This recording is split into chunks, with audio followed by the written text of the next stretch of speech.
Es Bueno, bueno. pesadita, pesadita la Listo, presentación. empezamos a grabar. Adelante.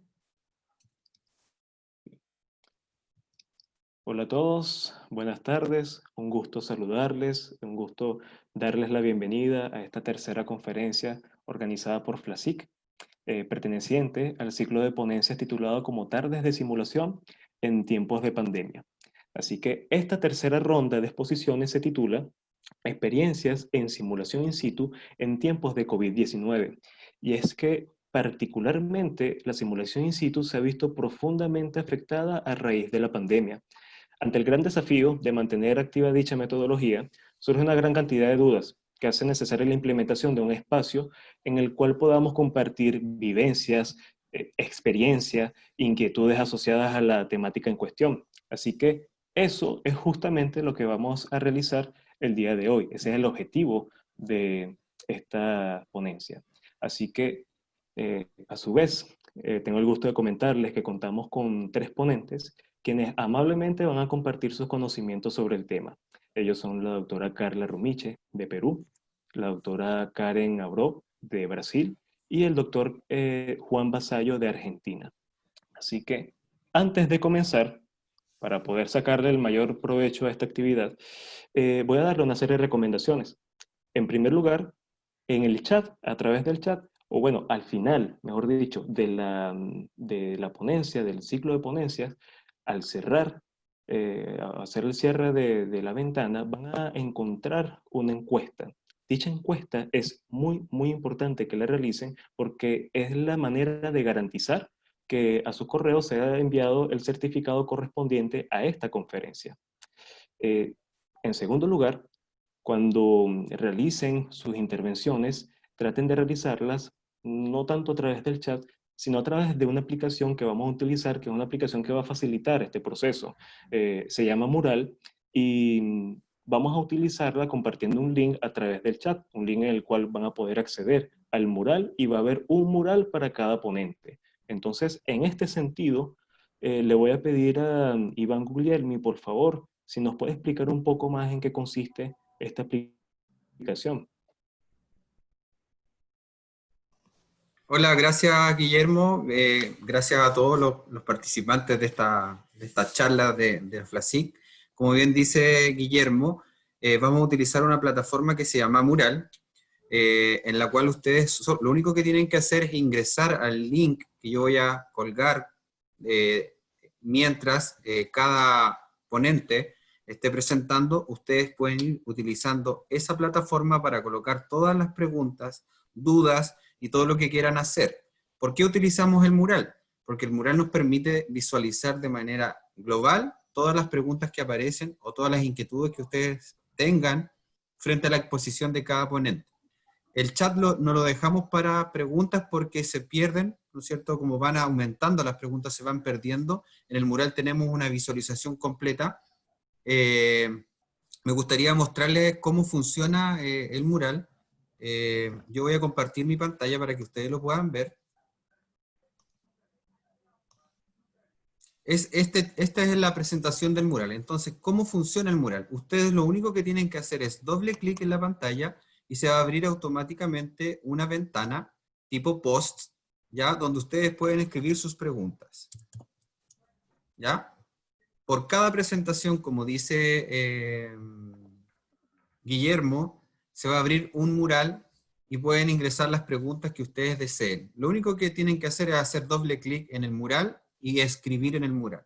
Se solicita obviamente el respeto de las preguntas que realice cada participante, porque nosotros vamos a ir administrando el mural para darle orden, ¿no es cierto? Y para que se puedan ver correctamente las preguntas y las inquietudes de cada uno de ustedes, y así los ponentes puedan responderla al finalizar la actividad.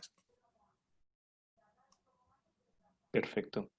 Bien, entonces importante también que sepan que estas intervenciones van a ser evaluadas y comentadas y respondidas, y en dado caso se sean consultas o preguntas, al final, al finalizar la ponencia como tal, al final del ciclo de conferencias. Así que justamente en ese momento es que se dará pues en un espacio para poder conversar respecto al tema.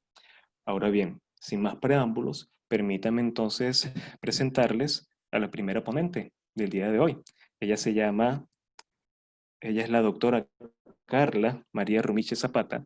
Ella es médico cirujano, egresada de la Universidad Nacional Mayor de San Marcos, magíster en docencia para la educación superior, Universidad Andrés Bello de Chile, coordinadora del área de simulación de la Facultad de Ciencias de la Salud de la Universidad Peruana de Ciencias Aplicadas. Así que, bueno, doctora, un placer tenerla acá con nosotros. Le cedo el turno de la palabra. Muchas gracias, Guillermo. Buenas tardes con todos. Bueno, antes que nada quiero agradecer a la organización de FLASIC, responsable de estar organizando este webinar, y muchísimas gracias por la invitación.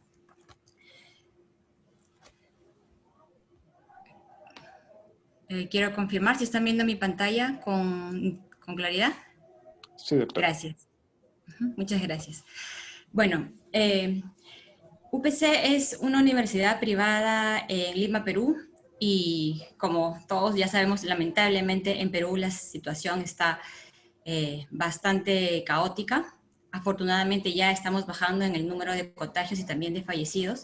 Sin embargo, todo este tiempo ha sido muy difícil para las universidades realizar simulación, incluso virtual. Y ahora están solamente dos facultades hemos podido regresar al campus. En cuanto a simulación dentro de los hospitales, todavía estamos en proyecto. Esto se ha retrasado por diferentes motivos y todavía no hemos concretado la simulación en los hospitales directamente. Entonces, mi presentación va a consistir básicamente en contarles qué es lo que estamos haciendo en la fase de campus, cómo lo estamos haciendo, la doctora Karen y el doctor Juan Carlos posteriormente ya les hablarán propiamente de la simulación in situ. Bien, entonces voy a dar inicio. Nosotros pertenecemos a la Red Laureate como ente rector de la parte académica. Entonces, quiero iniciar diciéndoles que nosotros siempre trabajamos bajo dos modalidades de simulación bien definidas, que son las habilidades y los escenarios. Estas dos modalidades que estábamos ya muy acostumbrados a hacerlos en la manera presencial, cuando pasamos a la fase virtual las hemos seguido desarrollando, utilizando todas las herramientas virtuales que hemos podido. Hemos estado así ya un semestre, el primer semestre del año, y este semestre ya menos mal pudimos regresar a campus. En el Perú solamente 2 facultades hemos regresado al campus, y afortunadamente UPC ya de manera continua, ¿no? En la facultad estamos las carreras de medicina, veterinaria, terapia, nutrición. Bueno, ahora estamos trabajando también con psicología, de las cuales hemos regresado al campus medicina, terapia, odontología, y veterinaria va a regresar en 2 semanas. Y bueno, la idea de la presentación es un poco contarles lo que hemos estado viviendo y todas las precauciones que estamos tomando para que este regreso sea lo más seguro posible. Antes de pensar en retornar, tanto los docentes como los alumnos tienen que tener claras muchas cosas, ¿no? Desde, por ejemplo, saber que no pueden ir al campus si son personal de riesgo, y esto se deja constancia en esto en una declaración jurada que tanto docentes como alumnos tienen que firmar. Pero además de ello, todos los docentes tienen que pasar por la capacitación en protocolos de conducta y seguridad. Esta es una capacitación que la universidad ha hecho a nivel de universidad.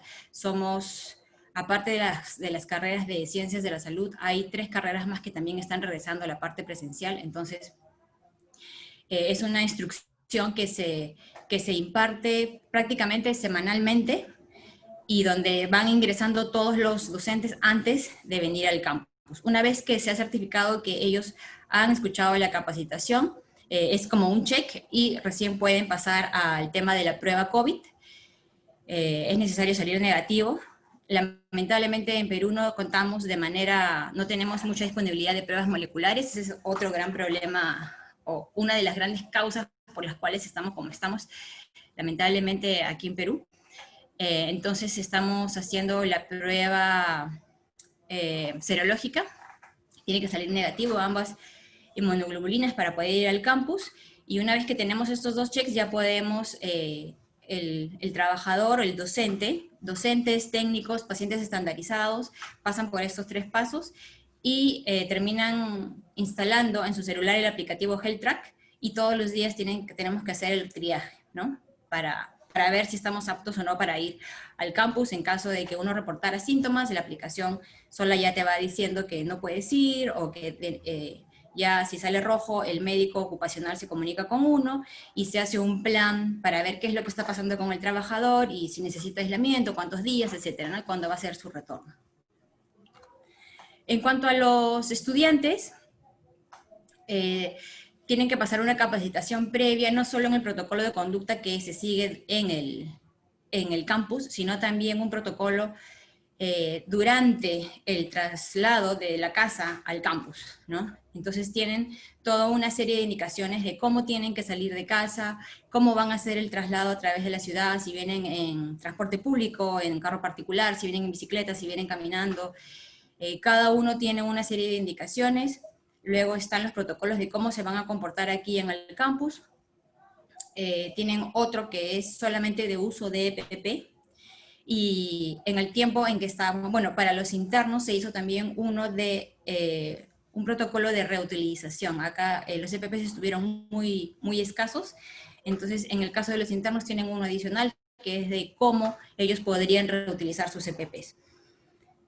Luego tienen que pasar una evaluación obligatoria, tienen que alcanzar el puntaje máximo, que es de 20, preguntas bien contestadas para poder acceder. Si ellos por A o B no alcanzan en el primer intento, pueden volver a intentar, y solamente aprobando esta evaluación ellos pueden venir.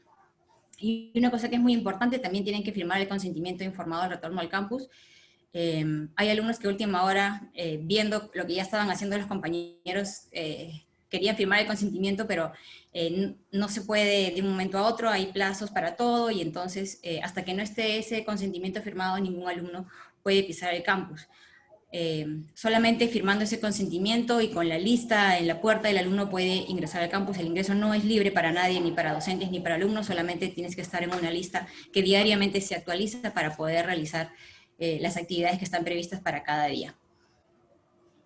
Y otra cosa a lo que están obligados y que está también dentro del consentimiento es el reporte de síntomas respiratorios y contactos con pacientes COVID, ¿no? Ellos tienen bien claro que pueden haber firmado el consentimiento, haber hecho la capacitación y todo, pero si tienen alguna de estas 2 condiciones, ellos también se ven impedidos de ir al campus, por lo tanto tienen la obligación de reportarlo. Dentro del campus se han implementado muchas señalécticas para que los alumnos estén como que constantemente refrescando su comportamiento, igual con el personal administrativo. Les he puesto algunas de las que tenemos. Siempre al ingreso del campus, como en todo lugar ahora, se pasa el pediluvio, se toma la temperatura y les damos una dosis de alcohol gel. El ingreso con mascarilla es obligatorio, y el ingreso ya al pabellón F. El pabellón F es el pabellón de ciencias de la salud. Es obligatorio además el uso de la careta facial, el protector facial. Sin eso no pueden ingresar. Bueno, aquí hay otras señalécticas como el tema de la higiene respiratoria, el distanciamiento, el tema del lavado de manos, no tocar las perillas, por ejemplo, ¿no? Las áreas restringidas, las huellas para saber por dónde tienen que transitar. Ya no hay un libre tránsito como teníamos antes, sino que todo está mucho más restringido. El tema de los aforos también, el uso de ascensor inclusive.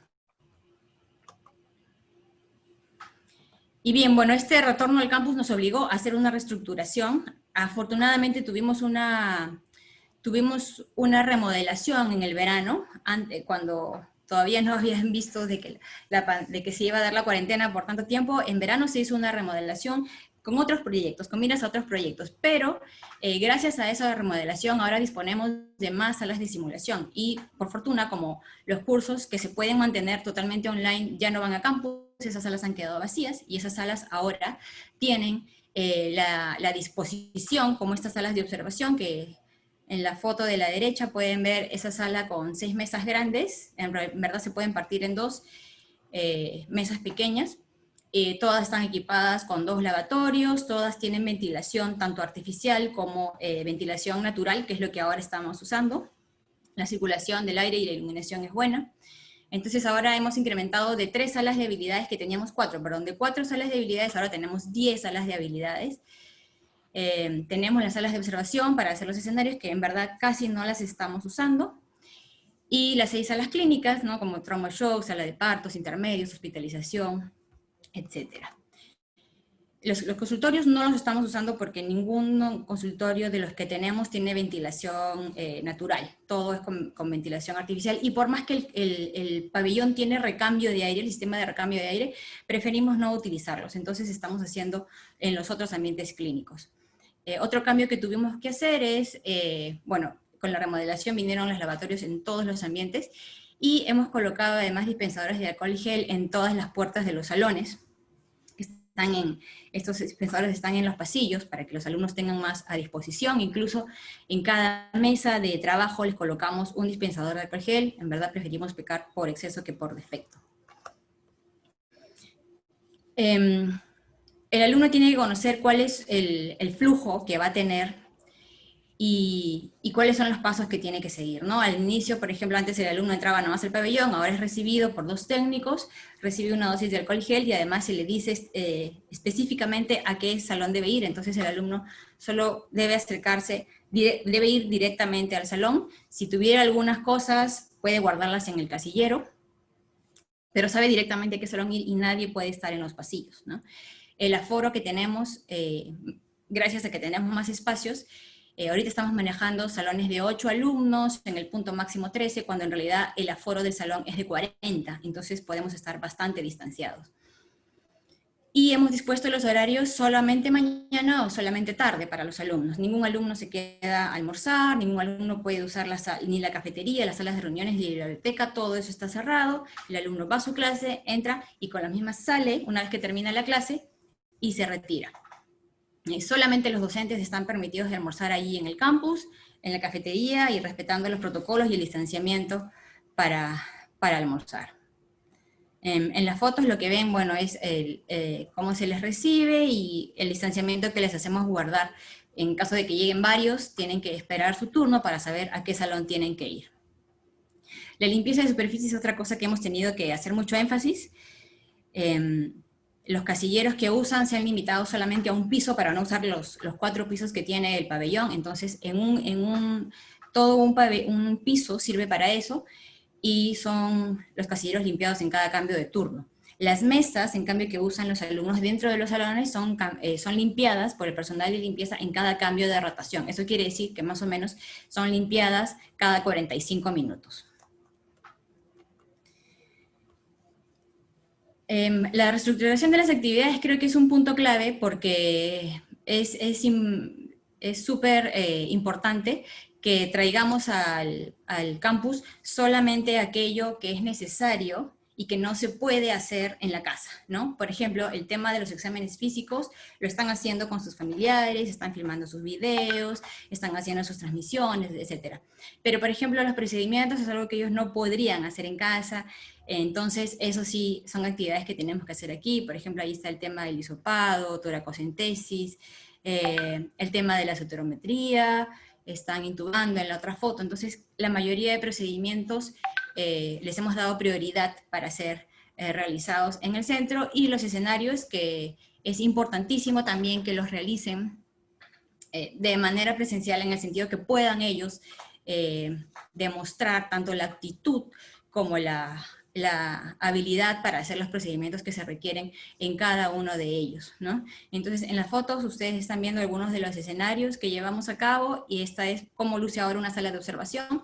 Nuestras salas de observación, bueno, antes de la pandemia no observábamos en estas salas, sino en salas de observación donde sabemos que son carpetas unipersonales, una al costado de la otra. No estamos usándolas por ahora porque preferimos usar estos ambientes que son más ventilados, más grandes, donde los alumnos pueden estar más distanciados. Y menos mal tenemos la ventaja de que podemos retransmitir todo lo que hacemos en las salas de observación a todos los pisos y a todas las aulas, entonces no ha habido problema en ese sentido, ¿no? Al centro está la sala de control, desde donde manejamos todo lo que lo que se puede manejar, y bueno, también la apariencia de los alumnos, que ahora cada vez que entran a un escenario es bastante diferente a como lo hacíamos antes, ¿no? Por ejemplo, este escenario de la izquierda arriba es con paciente estandarizado, ellos siguen el mismo protocolo que un docente, o sea, tienen que hacer todos los mismos pasos que el docente para poder llevar a cabo este trabajo en esta época. Y una de las cosas que nos ha costado como que un poco más digamos, trabajo, es la transmisión online, porque no todos los alumnos han regresado. En el peor de los casos, digamos, en el peor de los cursos, la mitad de los alumnos ha quedado en casa, ¿no? En la mayoría de casos, los alumnos que están dispuestos a venir son el 80 o 90%, casi en todos los cursos que estamos retornando. Pero en el peor de los casos ha sido 50%. Entonces, todos los alumnos que quedan en casa tienen que tener la certeza de que igual van a recibir la clase, por lo tanto tenemos que transmitir todo lo que hacemos en el centro hacia los alumnos que quedan en casa. Lo hemos hecho de diferentes maneras, usando tanto las IPs del centro, usando la transmisión con cámara web desde el centro y camareando directamente por allí.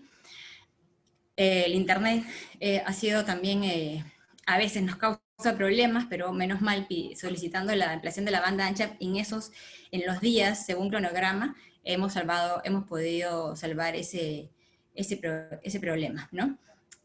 Cuando entramos con cámara es importantísimo la comunicación de la persona que está online y el camarógrafo, porque hay dos transmisiones, una online y otra a los que están aquí observando, pero el escenario es uno solo, ¿no? Entonces hay una transmisión por las cámaras del centro y hay una transmisión por la persona que ha entrado a la escena. Entonces utilizamos los audífonos inalámbricos y la comunicación con el facilitador online para que pueda hacer la transmisión, digamos, lo más provechosa posible. Y también estamos haciendo el resguardo de las filmaciones. Normalmente solo se almacena y siempre se ha almacenado lo que van filmando las cámaras robóticas y las periféricas. Eso va quedando de manera automática allí, pero el resguardo ahora también lo tenemos que hacer con lo que filma el camarógrafo que entra al escenario, porque a veces por temas de red no se ha transmitido todo el escenario y ya teniéndolo guardado lo podemos retransmitir y hacer, además, también lo podemos utilizar para el debriefing, así que en verdad para nosotros ha sido un poquito nuevo esto de la transmisión simultánea online, pero creo que lo estamos llevando, estamos ahí capeando el temporal, y con eso ya estoy en tiempo. Siempre pongo en mis presentaciones la foto de las personas que están detrás de todo esto. Nada se puede hacer sin un buen equipo que te respalde, docentes, técnicos, personal de limpieza, los pacientes simulados. Todos estamos tratando de poner el hombro para que los estudiantes puedan llevar a cabo sus clases y puedan recuperar todo aquello, el tiempo, ¿no?, que entre comillas se perdió. Gracias a Dios, prontamente hicimos una reestructuración de actividades, de tal modo que toda la parte que pudieron ver online ya la hicieron, y ahora estamos centrándonos en todo lo práctico. Les dejo ahí mi contacto para quien guste, se puede contactar conmigo, si es que en algo yo lo puedo ayudar. Muchas gracias. Bien. Muchas gracias, doctora Romiche, por su presentación. De verdad le agradezco mucho todo. Y bueno, ya pues presentarles a la siguiente ponente del día de hoy. Ella es la doctora Karen Abró. Ella es ginecóloga, obstetra, es doctora en obstetricia por la Facultad de Medicina de la USP, directora en Aprende Innovación en Educación para la Salud, miembro de Abracin y miembro del Comité de Residencia Médica de Febrasco. Antes de comenzar, doctora, permítame comentar un detalle. Sabe que una recomendación en general, antes del inicio de las dos próximas ponencias, de la doctora Karen y del doctor Juan, se va a publicar, se va a presentar una pregunta que van a ver en las pantallas. Es muy, muy importante que estas preguntas sean contestadas de forma rápida. ¿Por qué? Porque justamente el ponente en cuestión va a necesitar la respuesta a esta pregunta para dar inicio a la ponencia. Así que ese es un detalle que quiero que tengamos en cuenta, y recordarles también que hagan sus intervenciones a través del mural. Ahí tienen el link a través del chat y a través de allí pues hacer todas esas interacciones que justamente queremos que se logren con esta ponencia.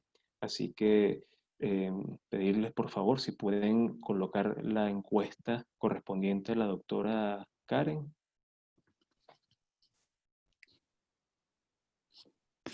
Por favor. Bien, ahí está la primera pregunta. Agradecer por favor que vayan contestando.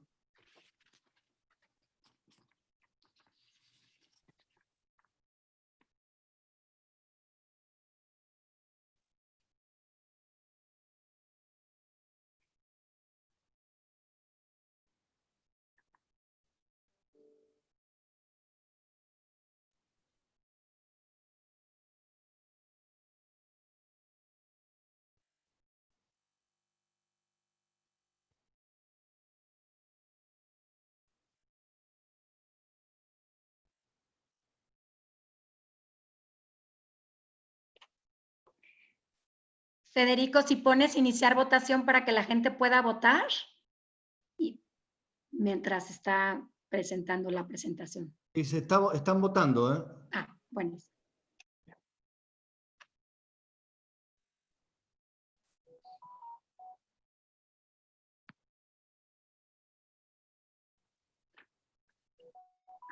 Sí, qué bien.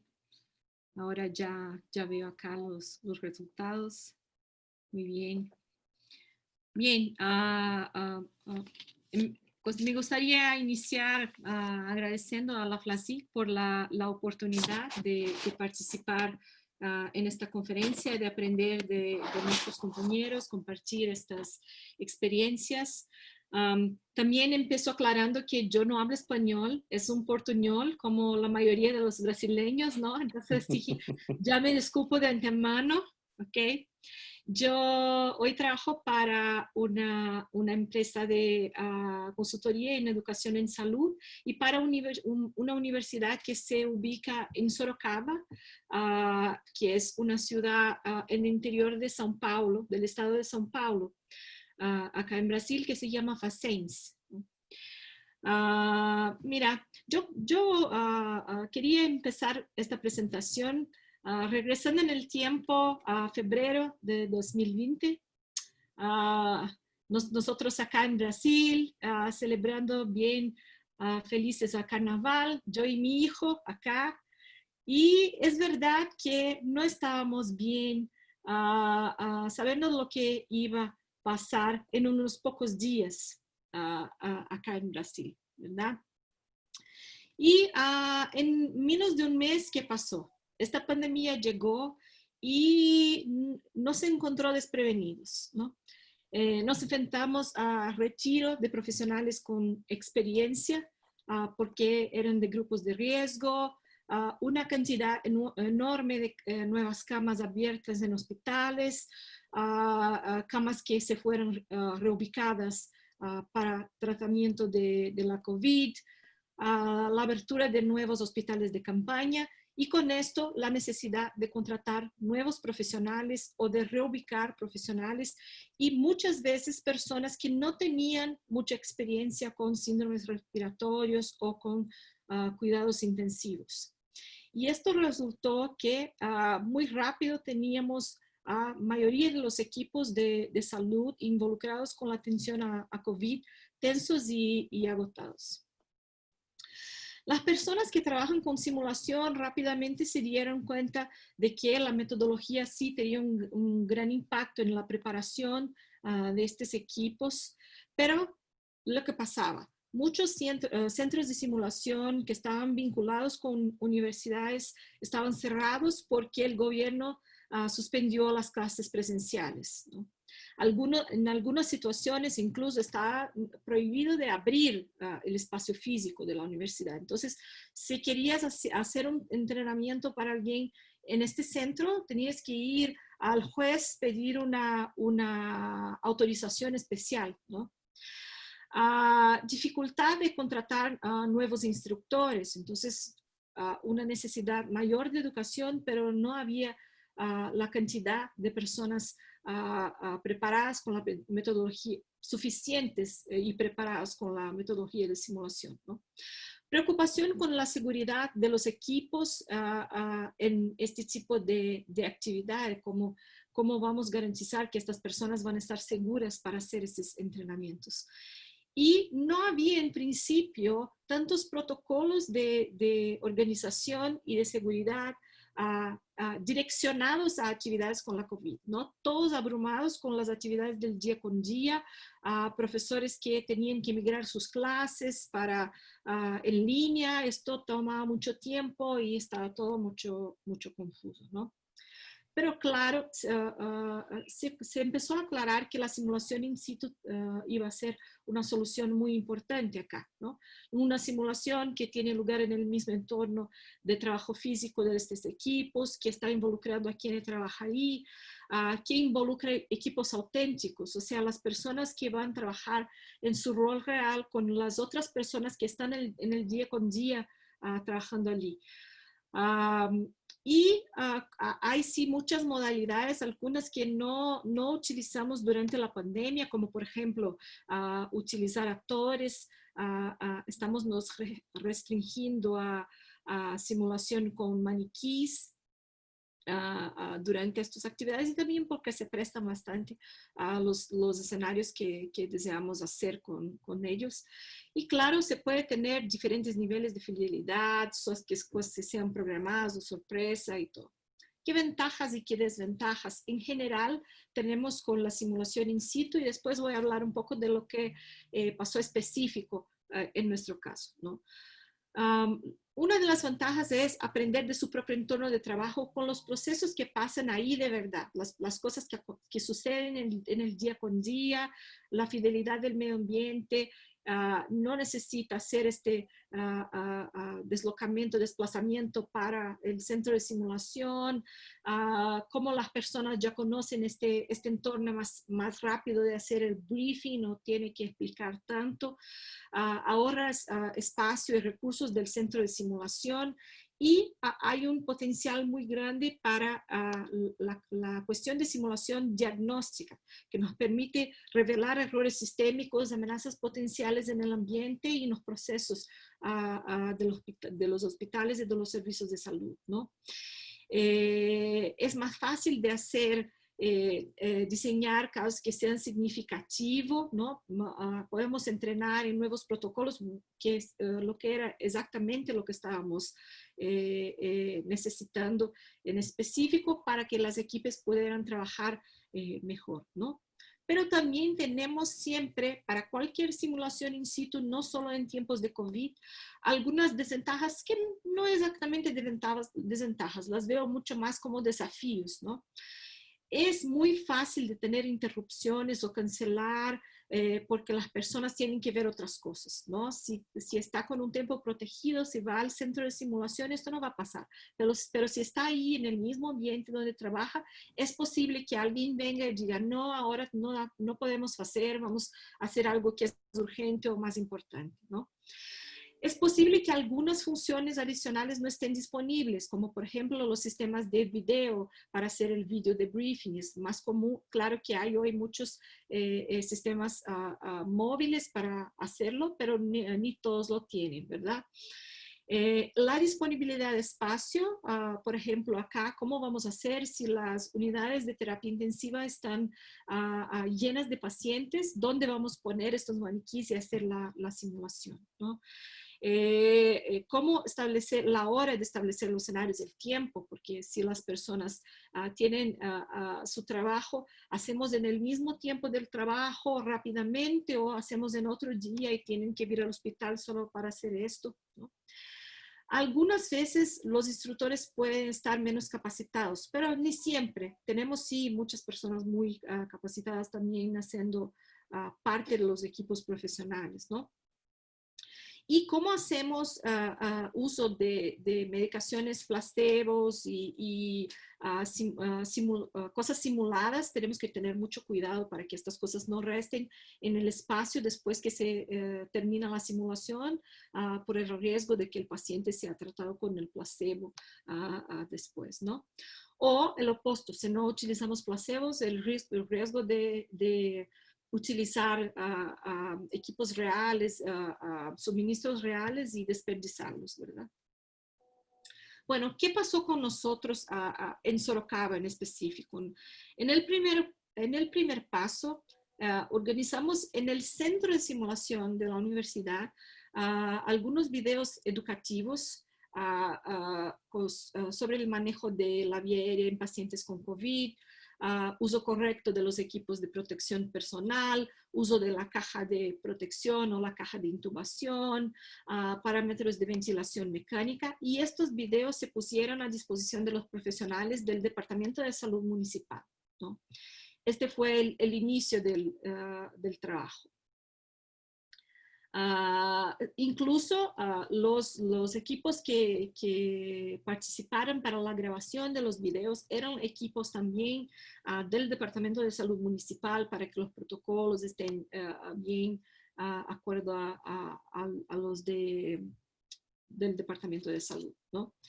En el centro de simulación, muy parecido con lo que comentó la doctora Carla, personal mínimo con uso de equipos de protección personal, distanciamiento, dividimos las grabaciones para que no estuvieran tanto tiempo seguido en el centro, y después los protocolos.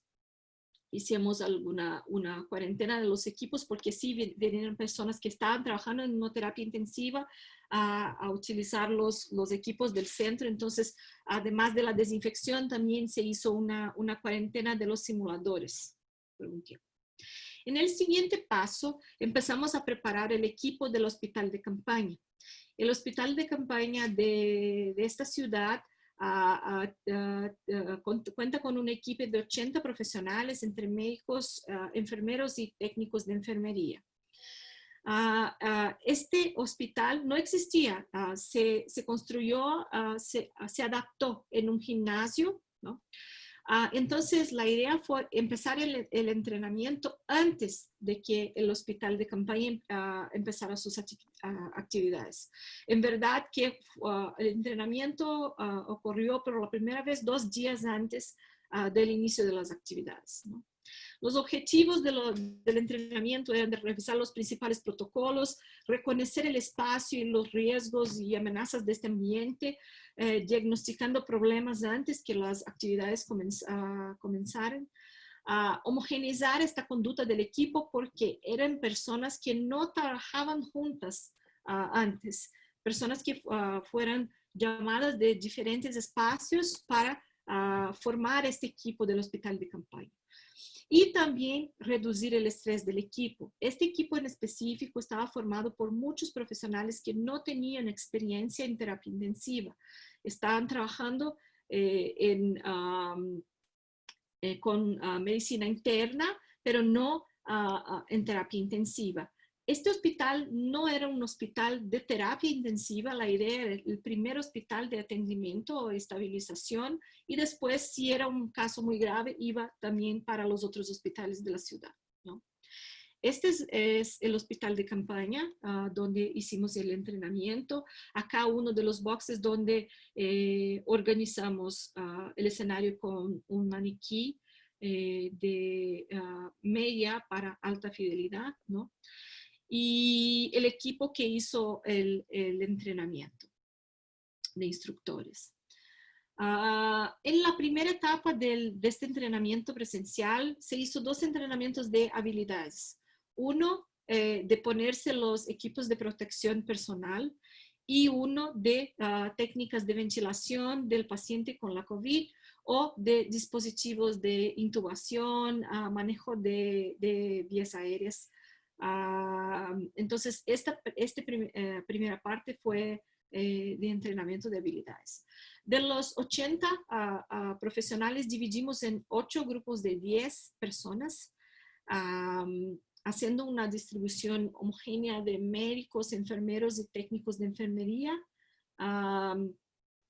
Y hicimos como los rodillos para que el carrusel para que pudiera todos ser entrenados y no tenemos mucha aglomeración en el espacio del... Es un espacio bien amplio, entonces también se quedó un poco más fácil de organizar el distanciamiento, ¿no? Después hicimos 2 escenarios. Estos escenarios, el primer escenario era de un paciente ingresado recientemente en el hospital y que tenía una rápida deterioración, ¿no? En este escenario, los objetivos eran verificar el cumplimiento de los protocolos de manejo de vía aérea, verificar el uso correcto de equipos de protección personal en una situación de crisis y también de trabajar juntos como un equipo multiprofesional. Todos los escenarios tenían la metodología tradicional con el briefing, el escenario y después el debriefing, pero en general hacemos un debriefing un poco más corto. Porque la idea era no tener las personas por mucho tiempo dentro del espacio juntas, ¿verdad? Y también para reducir el tiempo de los instructores. Y el segundo escenario era de un paciente que tenía ingresado hace 2 días y que evoluciona con un paro cardíaco, ¿no? Y ahí los objetivos eran verificar el cumplimiento de los protocolos de reanimación, el uso correcto de los EPPs. Esto era un punto muy importante de refuerzo en todas las actividades, ¿no? Y probar la preparación del entorno y de los equipos para comenzar estas actividades, ¿no? Las adaptaciones que hicimos para las actividades fueron hacer un debriefing más corto, tener una atención un poco mayor al estado psicológico del grupo, porque teníamos, sí, las personas con estrés, va a empezar, no trabajé en este sitio, no trabajé con estas personas, estoy preparado, no.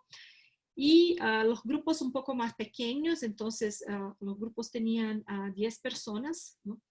Y con la limpieza de los simuladores y de los equipos en general entre un grupo y otro, y por cuestiones también de adaptación, porque eran muchos grupos, la idea, empezamos los escenarios todos ya con los equipos de protección personal, porque si no pensamos que la contaminación del espacio y todo, no íbamos a tener tiempo de hacer la limpieza entre los turnos adecuada, entonces todos trabajaron con guantes, con los capotes, con face shield, con las máscaras y todo el tiempo.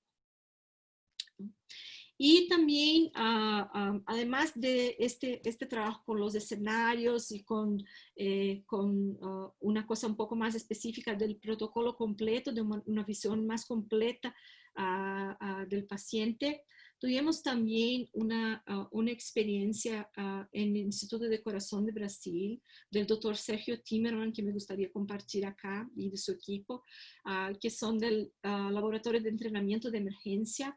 Acá en Brasil, el complejo del Hospital de Clínicas de la Universidad de São Paulo fue el epicentro de la COVID en São Paulo, y es el mayor hospital de Brasil. No es un hospital, en verdad, es un complejo de hospitales, son 6 hospitales juntos.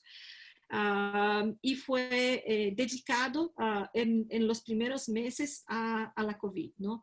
Se sacó los pacientes que eran de otras enfermedades, se puso en otros sitios, y entonces uno de estos hospitales se convirtió en 1000 camas dedicadas a la COVID. En este hospital, el reto aún mayor para entrenar todos los profesionales, ¿no? Y el doctor Sergio lidera el equipo de este laboratorio de entrenamiento de emergencias, ¿no?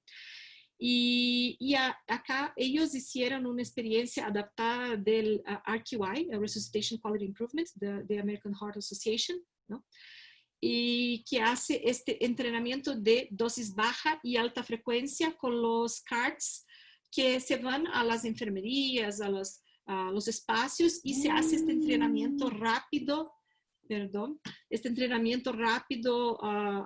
como unos 15 minutos individual y con los reportes para que la persona vea su desempeño inmediato, ¿no? Ahí fueron 400 médicos entrenados, ¿no? En nuestra experiencia, solo para resumir, ¿cuáles fueron los mayores desafíos? El tiempo protegido para aprender. En el hospital de campaña fue un poco más fácil, pero en general lo que está pasando es que las personas dicen, no, tengo mucho lo que hacer, ¿cómo voy a liberar a las personas para hacer esto?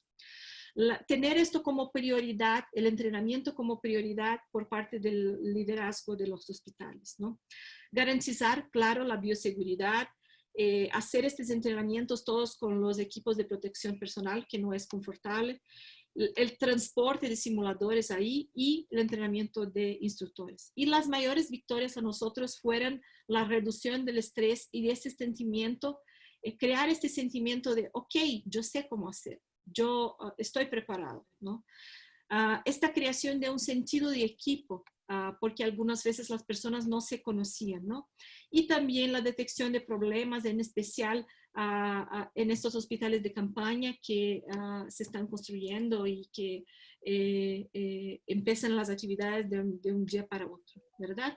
Bueno, con esto finalizo mi presentación. Agradezco una vez más a FLASIC por la oportunidad. Envío saludos desde Brasil y dejo mi contacto. Sería un placer entrar en contactos con ustedes y compartir experiencias. Bien, doctora, muchísimas gracias a usted por su presentación, estuvo fenomenal. Y ahora en este momento le voy a pedir a Iván Guglielmi, por favor, si puede retomar. Iván.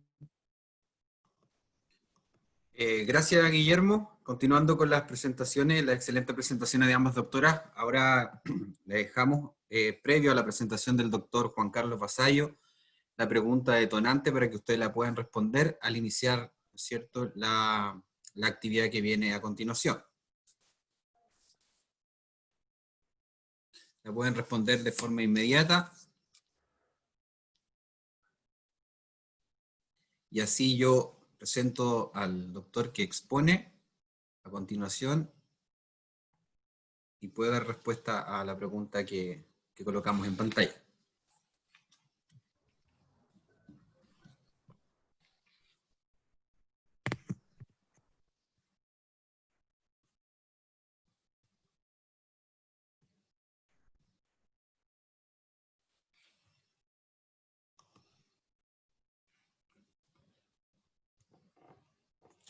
Mientras ustedes responden la encuesta, me gustaría presentar al doctor Juan Carlos Vasallo. Él es médico pediatra, terapista intensivo infantil, magíster en efectividad clínica y sanitaria, coordinador de docencia del Centro de Simulación del Hospital de Pediatría, profesor doctor Juan Garaham, en Argentina, presidente de la SACIM desde el periodo 2019 al 2021, y además es miembro del Comité de Educación de FLASIC. Así que le damos la bienvenida a la próxima exposición al doctor Juan Carlos Vasallo. Adelante, doctor. Bueno, muy amable. Asumo que están viendo la pantalla que he compartido, Iván. Sí se ve la pantalla, doctor. Y me están escuchando, perfecto. Y ahí tenemos la pregunta, si usted la quiere responder, doctor. ¿Cómo no? Aparentemente la gran mayoría de los que contestaron, más del 90%, consideran que los beneficios de su implementación son mayores a sus riesgos y dificultades. Bueno, la verdad que es un buen comienzo, vamos a ver cómo termina. Tendríamos que hacerlo al final, tal vez. Bueno, en principio quiero agradecer, por supuesto, a FLASIC, porque la verdad que es una oportunidad y un honor compartir con este panel, además, esta presentación.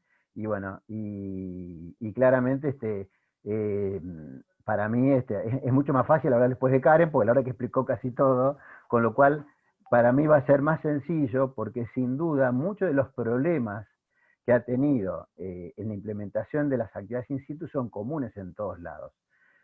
Lo que yo voy a tratar es de poner énfasis en las experiencias que hemos tenido en simulación in situ, en las áreas en particular. Y esto en realidad tiene un componente adicional que me gustaría compartir con ustedes, porque yo no tengo la certeza a la pregunta que hemos hecho.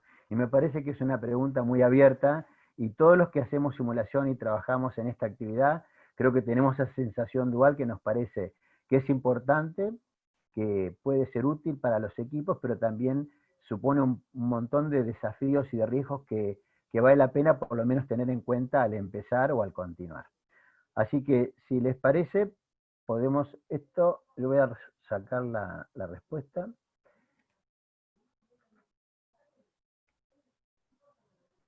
Y a ver acá. No me... Ahí está. Bueno. Va medio despacio.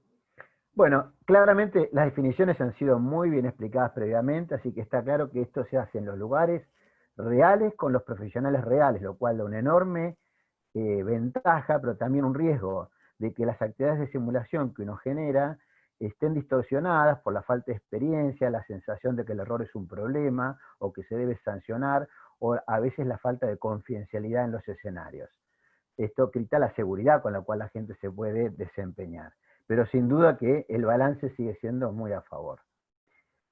En este caso, lo que nosotros vamos a mostrar son de las actividades que se llaman on-site o in situ.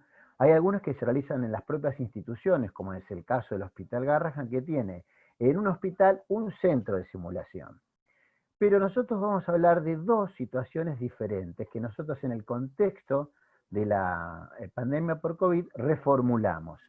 Si bien habíamos hecho simulación in situ en algunas áreas del hospital, nosotros seleccionamos dos espacios que nos parecieron muy relevantes para fortalecer el trabajo de equipo, incorporando nuevas prácticas que incluían no solo la seguridad de los pacientes y sus familias, sino también del equipo de salud.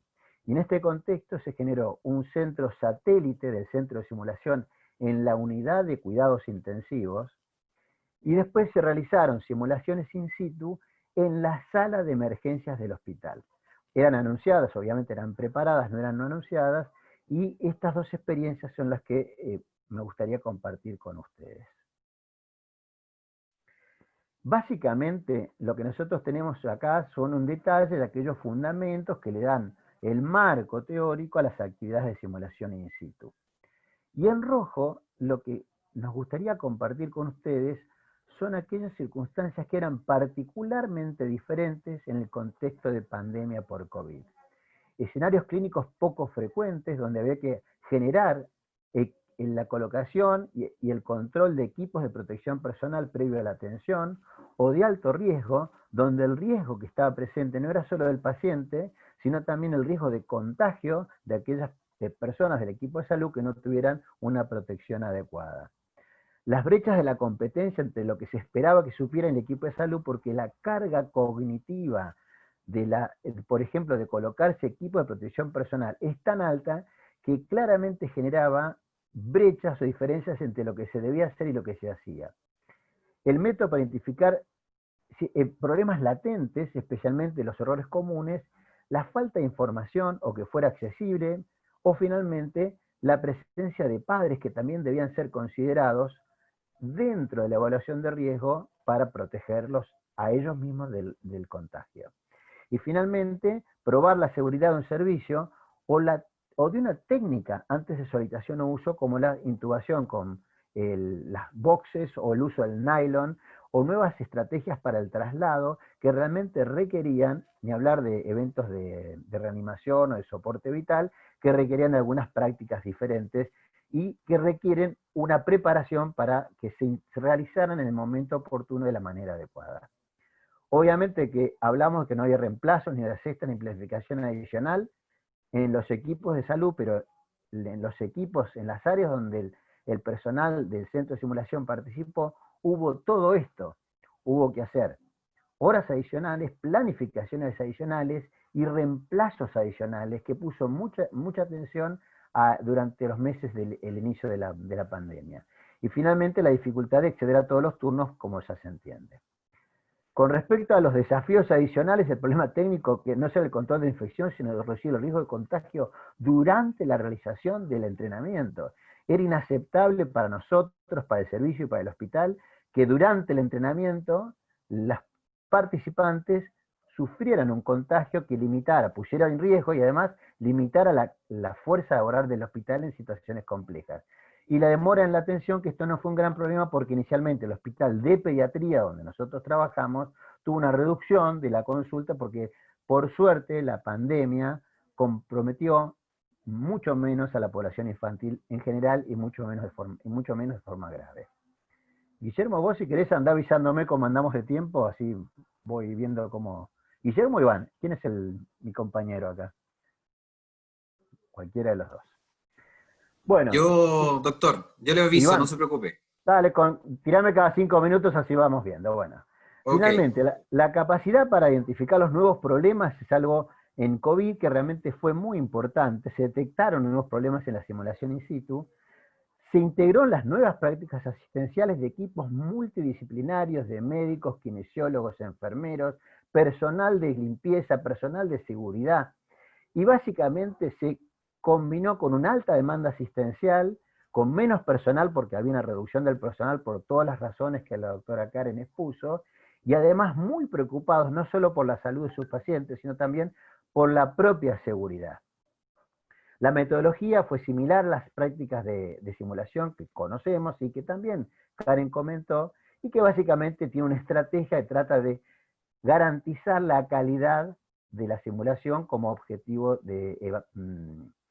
para generar aprendizajes significativos, ¿sí? El problema es que algunos de los equipos docentes tenían menos entrenamiento en prácticas de simulación o de trabajo de equipo o de debriefing. Esta es una parte del programa donde básicamente lo que se hizo fue generar en el espacio de la terapia intensiva un programa de capacitación in situ dirigido a atender pacientes con sospecha o confirmación de COVID. Estaba coordinado por el equipo local, donde había gente que había trabajado en simulación y tenía formación, fue apoyado por gente del centro de simulación, que acompañó los procesos de preparación. Se definieron objetivos básicamente multidisciplinarios de todo el personal que iba a atender pacientes, y se funcionó en blanco inicialmente antes que ingresaran pacientes. Básicamente se generaron todos los escenarios para que podían ser con experiencias de aprendizaje en pacientes con COVID que supusieran alguna complejidad o riesgo. Se generaron listas de cotejo, se armaron los escenarios tal cual se realizaban, se armó una lista de chequeo para cada uno de los procedimientos y se utilizaron los protocolos estandarizados adecuados para las situaciones de pacientes con sospecha o confirmación de COVID. Se buscó la bibliografía más referente o reciente sobre el tema, que permitía extender y profundizar los conocimientos, y se generaron algunos videos instruccionales que tenían que ver básicamente con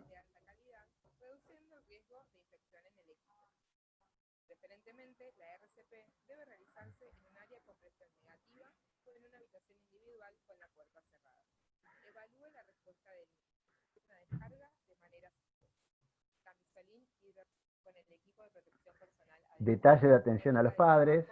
Estos videos estaban disponibles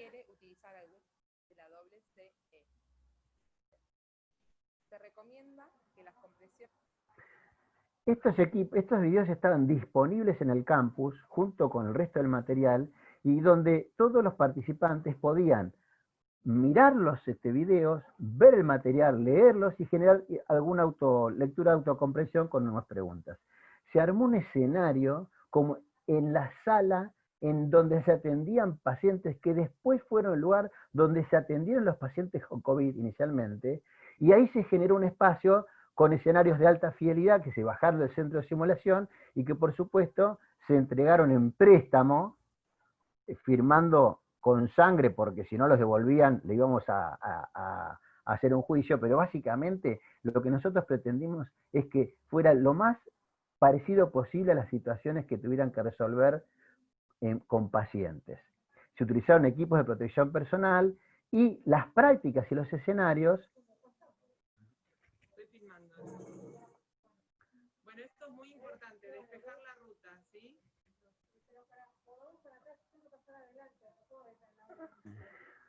Sí, pero va Diego igual, ¿eh? También Solín. Se usaron pacientes estandarizados. Lo que tocan tienen que avisar, tipo la mancha, ¿sí?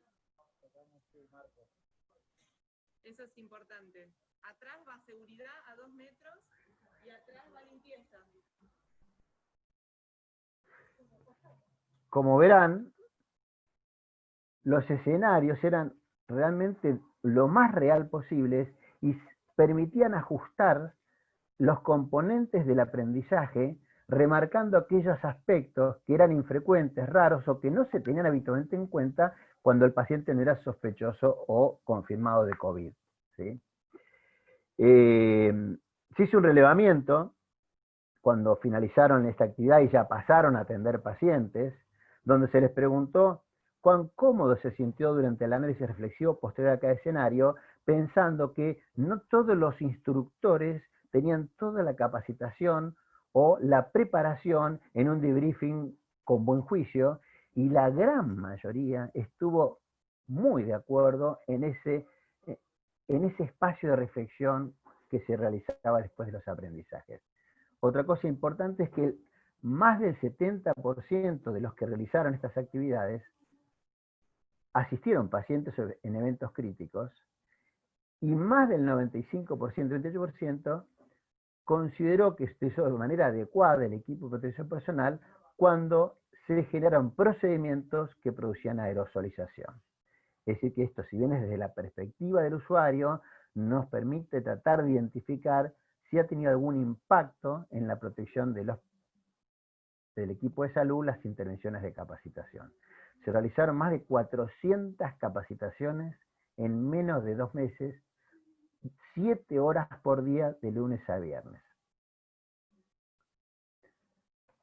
Con respecto a la simulación in situ en el área de emergencia, este es un trabajo que se presentó en un congreso argentino como un abstract, como un póster oral, y que básicamente lo que intenta es describir la implementación de un programa basado en simulación in situ para el entrenamiento del traslado. Si bien el traslado fue uno de los componentes que se utilizaron dentro de los escenarios de la terapia, en el área de emergencia el traslado de pacientes de manera intrahospitalaria era algo muy frecuente y requería de algún entrenamiento del equipo de la emergencia, porque realmente tenía que considerar muchos componentes que no eran solo de la atención del paciente, sino de la preparación antes, durante y después del traslado. Se realizó esta descripción que estuvo dirigido a formalizar esta capacitación a médicos y enfermeros en julio-agosto del 20 de este año. Se armó un recurso instruccional con videos, con material de lectura, con checklist de traslados y una actividad que permitía visualizar a través de un video aquellos componentes necesarios para un traslado adecuado. Este video se realizó en el mismo escenario de la emergencia.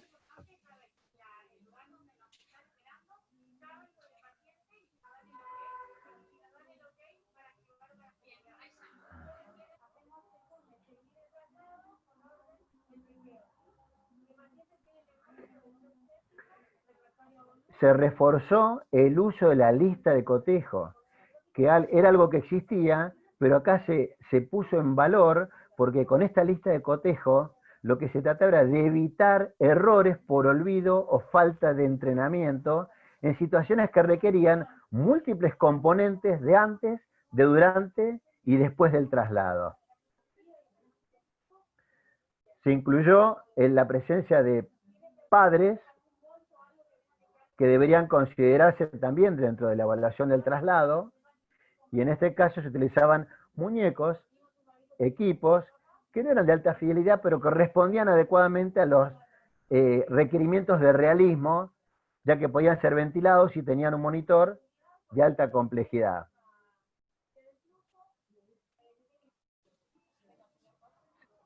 Se agrega componentes de dificultad en el traslado. En este caso era un episodio de insaturación durante el traslado que requería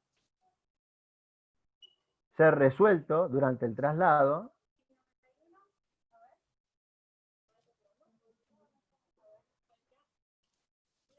Y que requería alguna práctica para resolver las dificultades propias del equipo que acompañaba al paciente con sospecha de COVID, que reducía el riesgo de contagio, pero que complicaba la resolución de situaciones de riesgo vital.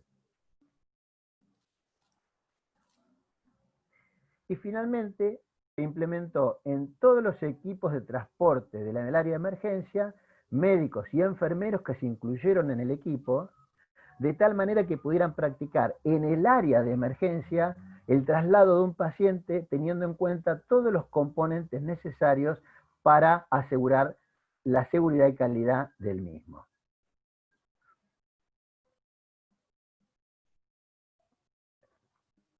Esta es la sala de emergencia, donde hay pacientes atendidos a ambos lados y donde el equipo del área de emergencia, de los médicos y enfermeros, se entrenaron para asegurar un traslado efectivo y seguro de pacientes con sospecha o confirmación de COVID. Se realizaron 6 capacitaciones con 17 profesionales y la gran mayoría consideró que permitió mejorar su práctica, aumentar la confianza, que pudieron desempeñarse como habitualmente lo hacen en los escenarios reales y que consideran que el entrenamiento basado en simulación permitió disminuir el error médico. Finalmente, y para ir terminando, está claro que sin un claro compromiso institucional que facilite el desarrollo de estrategias educativas en simulación en las diferentes centros de la institución, no se puede sostener la simulación in situ en un hospital. Una vez que se implementa, en este caso nos ha permitido reforzar la cultura de la seguridad del paciente y la prevención del error, nos permitió mejorar y optimizar la capacitación continua de los recursos humanos, multidisciplinarios, entrenando al personal en el manejo de los recursos en situación de crisis, mejorando la calidad de atención en nuevos entornos que generaban desafíos diferentes en cuanto a la seguridad del paciente y del equipo, y finalmente incorporar y reforzar el concepto de preservar del contagio al equipo de salud, a los pacientes y a sus familias. Finalmente, y para terminar, bueno, un agradecimiento al equipo del Centro de Simulación que trabajó.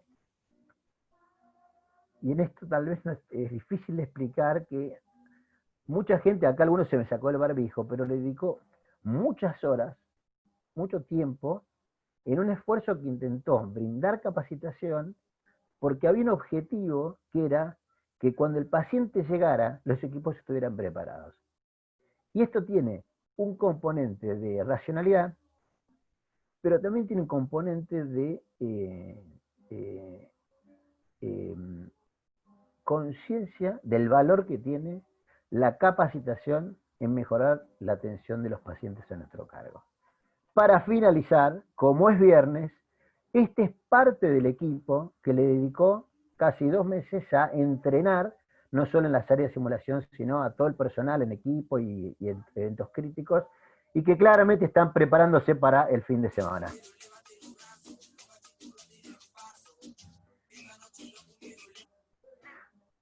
Ese es nuestro técnico, Gustavo, un fenómeno. Así que en principio, con esto, termino compartir esta experiencia con ustedes. Al principio estaba mi correo para los que quieran comunicarse con nosotros. Y creo, Iván, que estamos en tiempo y en condiciones de pasar a la siguiente parte de esta exposición. Así es, doctor Vasallo. Muchas gracias por su presentación, muy clara. Se agradece también esa última imagen. Ahora le doy el pase a Paulina Herrera para que nos pueda comentar la siguiente actividad programada.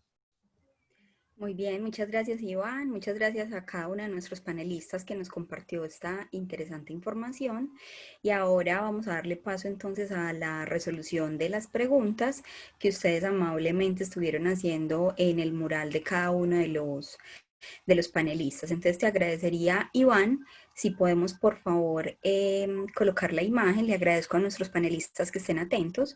Vamos a elegir alguna de las preguntas que hicieron quienes nos están acompañando en este webinar. Entonces, creo que no me gustaría forzarlos a responder, es de libre elección frente a los panelistas, pero considero que esta es una pregunta directa que le han hecho a la doctora Carla, y por acá le están preguntando en su mural si tiene algún tipo de referencia de la realidad de otras facultades en el Perú. si la doctora Carla nos está escuchando. Sí, sí los estoy escuchando. Sí, gracias. Como les decía, de todas las facultades de medicina que hay en el Perú, que son 52, solamente 2 de nosotras hemos podido regresar al campus. UPC ya de manera, digamos, continua. La otra facultad ha hecho 2 actividades para sus externos y sus internos, pero de ahí todas las demás siguen trabajando de manera solamente virtual. Aquí dice cómo están haciendo las actividades procedimentales. Como vieron en las fotos, todo lo que es videos tutoriales, la explicación, el insumo previo, las lecturas para hacer procedimientos están colgados previamente en el aula virtual, mínimo con una semana de anticipación. En verdad siempre hemos tenido la rutina de hacerlo así, de tal modo que cuando el alumno vaya al campus solo practique. Ahora se insiste más en esto, ¿no? En que el alumno sí o sí tenga que ver estos tutoriales para que vaya al campus y se ahorre el tiempo que antes de todas maneras les pasábamos acá algún video, les hacíamos una introducción. Ahora tratamos de ir directamente a la parte práctica. Como les dije, casi todos los grupos que estamos manejando son en grupos de 8 y van rotando. Entonces, con 4 simuladores de cada procedimiento, por ejemplo, 4 de toracocentesis, estamos cubriendo a esos 8 alumnos. En la otra estación tenemos 4 de repente para centesis, en la otra estamos haciendo de repente hisopado y así, ¿no? Entonces, tratamos de que hayan 2 alumnos por cada simulador. Y como dije, estamos teniendo en cuenta de que el tiempo sea reducido y que estén permanentemente con sus máscaras y sus caretas. Perfecto. Muchas gracias, doctora Carla. Vamos a darle paso a otro de los murales, que también tenemos preguntas muy interesantes por acá para resolver. Esta la voy a dejar abierta para cualquiera de nuestros panelistas que se sienta cómodo a resolverla. Y me gustaría atreverme a integrar 2 de las preguntas que vemos aquí en este mural, y es que cómo se está resolviendo el tema del temor de los instructores y si se brinda apoyo psicológico al personal cuando se realiza la simulación o no. Me atrevo a unir estas 2 preguntas y la dejo abierta para que alguna de los panelistas que nos desee apoyar dándole respuesta, por favor. Bien, en nuestro caso específico, es que si los instructores son de grupos de riesgo, estos se quedan retirados, ¿sí? No están realizando actividades ni in situ y ni en el centro de simulación, ¿no? Pero a los demás no hemos encontrado problema. Son personas que también hacen actividades en hospitales y otras actividades como profesionales de la salud, no son exclusivamente profesores, docentes, instructores. Entonces creo que ellos también entienden como parte de sus actividades del día con día, no la ven como un riesgo extra, ¿no? Sobre el tema de psicólogos, no tenemos hoy psicólogos trabajando con nuestro grupo. Intentamos trabajar los temas psicológicos que lo que mencioné en mi presentación, psicológico desde el punto de vista del debriefing, ¿no? El Departamento de Salud Municipal tiene sí un soporte psicológico a los equipos de salud. Es voluntario, entonces si la persona quiere acceder a este servicio, sí puede, pero no trabajan con las personas desde la universidad, los psicólogos exclusivamente para simulación. Pero sí es bien interesante, hay grupos acá en Brasil donde los psicólogos trabajan integrados. Muchas gracias a la doctora Karen. Hay una pregunta que ha sido repetitiva en los 3 muros y me gustaría que nos comentaran algo al respecto. En una, digamos que hacen la pregunta acerca de, ¿se puede hacer simulación in situ sin el gran apoyo institucional? Y por acá nos hacen una que es muy similar y es cuál es la disposición de la dirección de los hospitales para trabajar simulación in situ. No sé qué nos pueden contar acerca de este tema directivo.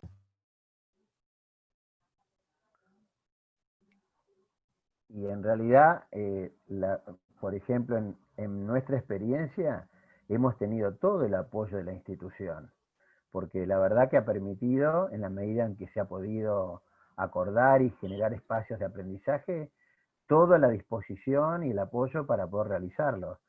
Pero la verdad que no sé en otros hospitales, porque creo que Karen muestra también básicamente un hospital dedicado a esto, pero no sé en otros hospitales cuál es la posibilidad de brindar apoyo a la simulación en general y particularmente in situ. Y yo vuelvo un poquito a la pregunta de los temores de los instructores. No se resuelve el temor de los instructores, porque cuando uno tiene médicos que trabajan en sus áreas comunes, es lógico que lo tomen como algo habitual. Pero un instructor que está dedicado a la docencia, cuando uno le pide que acompañe las áreas asistenciales donde hay pacientes, tiene una sensación de exposición adicional que no la resuelve. La tolera, y esto me parece que es más meritorio todavía. Sí. No, yo creo que este tema de apoyo institucional es esencial. No se puede hacer simulación in situ si no hay apoyo institucional. Y yo creo que hay un tema a nosotros acá en Brasil. Esto pasó en algunos de los otros sitios donde hacemos este tipo de trabajo. Es que tienen que tener apoyo en todos los niveles. Porque podemos tener, por ejemplo, la directoría del hospital, crees que es maravillosa la simulación, hace una inversión en simuladores, en entrenamiento y todo, pero si llegas al espacio para hacer simulación in situ y las personas dicen, hoy no podemos porque hay una emergencia, o hoy vamos a cancelar. Entonces, la comunicación y este apoyo tiene que estar en todos los niveles. Yo creo que es fundamental. Nosotros sí tuvimos en los espacios donde estamos trabajando, pero yo sé que es uno de los desafíos. Coincido, sí, claro que sí. Correcto, les agradecemos mucho entonces por haber resuelto nuestras preguntas. A continuación les contamos que en los próximos días podrán encontrar en la página de Placic digamos que unos puntos, los puntos más importantes de la presentación de los panelistas que nos acompañaron el día de hoy. Es un documento corto que resume de manera práctica toda la experiencia que nos han compartido hoy nuestros panelistas, así que los invitamos por favor a que revisen la página de Placic y tengan la oportunidad de contar con esta información que estamos compartiendo con mucho gusto y con mucho cariño para toda la comunidad que nos ha acompañado el día de hoy en nuestro webinar. Entonces le doy la palabra a Guillermo para que nos apoye en el cierre.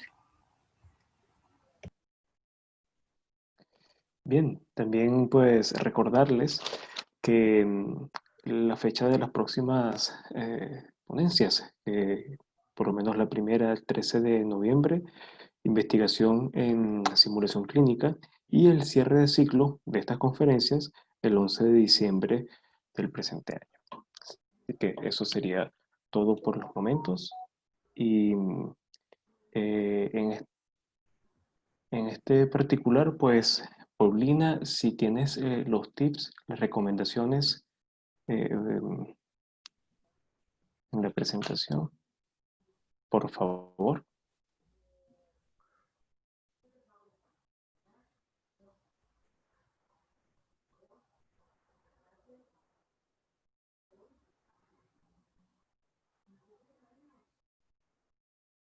Esta es la parte que hablamos hasta que encuentra la diapo, ¿no?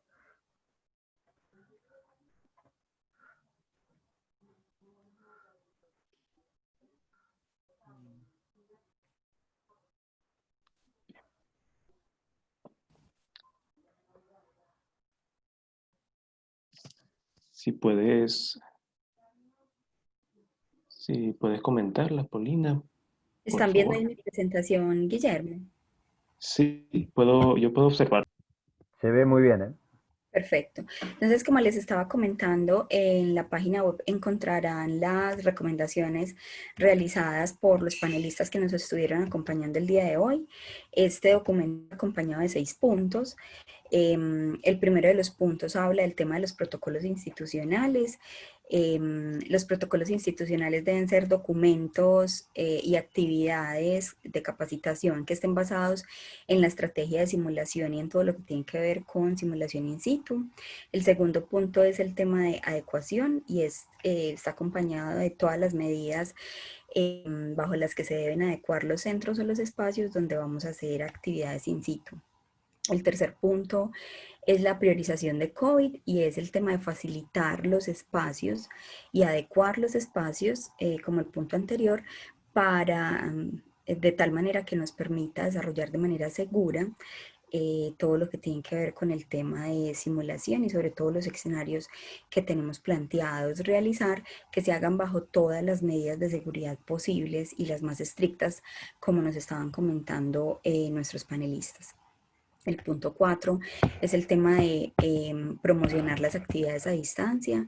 Si bien ahorita, por ejemplo, en el muro, una de las personas que nos está acompañando en el webinar nos escribía o sea, qué va a pasar con todo aquello que no se puede hacer a través de la web o que no podamos hacer a través de la simulación virtual, pues entonces tenemos que, si bien tenemos que seguir promocionando las actividades virtuales, tendremos que incorporar algunas actividades presenciales y aquí nos lo plantean muy bien en el punto 4 nuestros panelistas.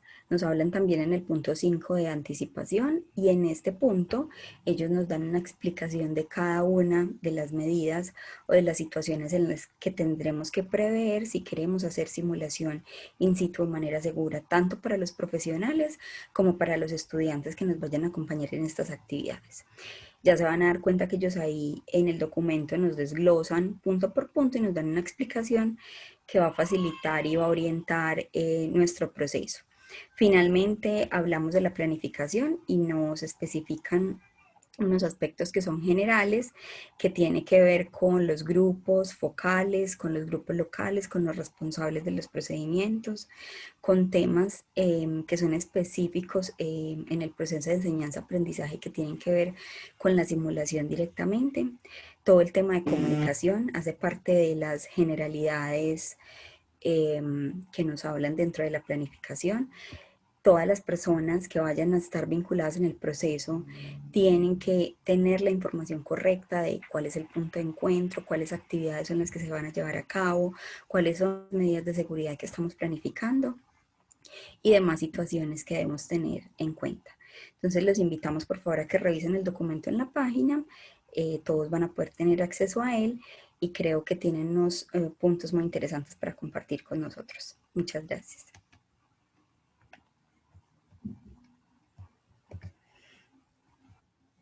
Pues un placer haber estado con ustedes en esta tarde. Muchas gracias a los ponentes, muchas gracias a los participantes por sus intervenciones a través del mural y pues próximamente nos estaremos viendo en una próxima conferencia. Así que ha sido un placer y pues desde acá les mandamos un saludo por parte de FLASIC. Así que hasta luego. Muchas gracias.